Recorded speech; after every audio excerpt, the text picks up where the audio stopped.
Selamat siang bagi kita semua. Di sini saya akan menjelaskan mengenai daya serap air, terutamanya pada mie, dan juga daya serap minyak. Sebelumnya, perkenalkan, nama saya Bernita Sari Hutasoid, NIM 210305039 dari grup 3 PAS 5.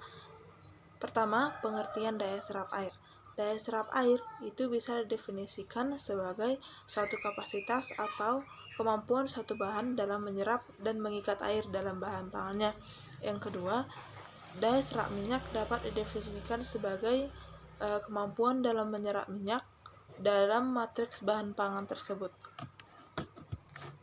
Kapasitas penyerapan air atau water absorption dapat dipengaruhi oleh beberapa hal seperti kadar air, kandungan amilosa atau amilopektin, gluten, dan juga protein. Hubungannya dengan kadar air bisa dilihat pada ketika suatu bahan pangan yang memiliki kadar air yang lebih tinggi, maka umumnya daya serapnya akan semakin rendah. Sebaliknya, jika kadar air dalam bahan pangan tersebut semakin rendah, maka daya serap airnya akan semakin tinggi. Sedangkan pada daya serap minyak, hal-hal yang dapat mempengaruhinya adalah ukuran partikel dari bahan pangan, strukturnya, dan juga kandungan protein beserta tingkat denaturasi protein dalam bahan pangan tersebut. Di sini saya juga akan menjelaskan mengenai percobaan praktikum yang telah grup kami lakukan pada beberapa hari yang lalu. Pertama, tentang daya serap minyak. Adapun tujuan percobaan dari daya serap minyak adalah: pertama, untuk mengetahui sifat daya serap minyak dari bahan-bahan tertentu atau bahan pangan. Yang kedua adalah untuk mengetahui perbandingan sifat pengaruh ukuran terhadap daya serap minyak tersebut.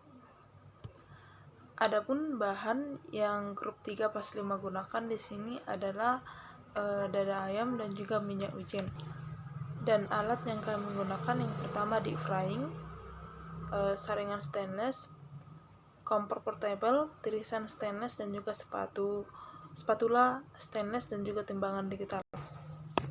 Prosedur praktikum ini pertama adalah ditimbang bahan yang dibuat dalam ukuran 10 gram, kemudian dimasukkan pada deep frying dengan suhu 150 derajat Celcius.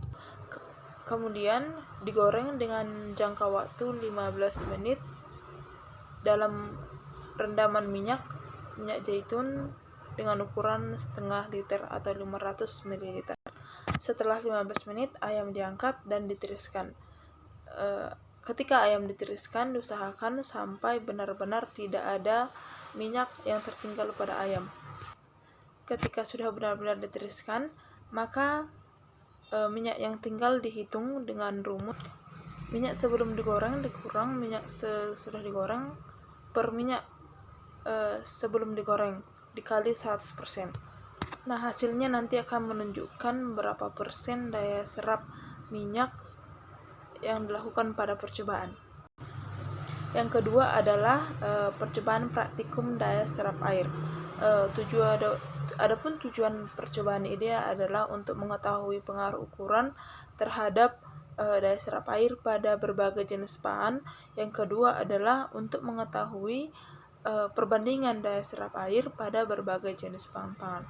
Adapun bahan yang kami gunakan di sini adalah mie kuning, dan alat-alatnya sama dengan daya serap minyak, namun perbedaan pertama pada panci stainless untuk mendidihkan air.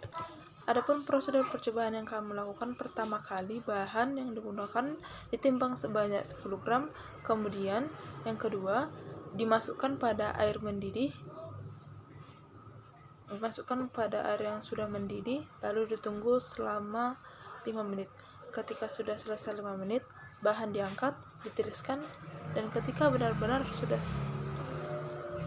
tidak ada kandungan air yang terserap pada mie, maka dihitung daya serap air menggunakan rumus yang sama dengan daya serap minyak, yaitu bahan yang sebelum direbus dikurang bahan setelah direbus per bahan sebelum direbus dikali 100%, maka nantinya akan ditemukan jumlah daya serap air pada mie. Demikian video saya mengenai penjelasan daya serap air pada mie dan juga daya serap minyak. Sekian dari saya, terima kasih.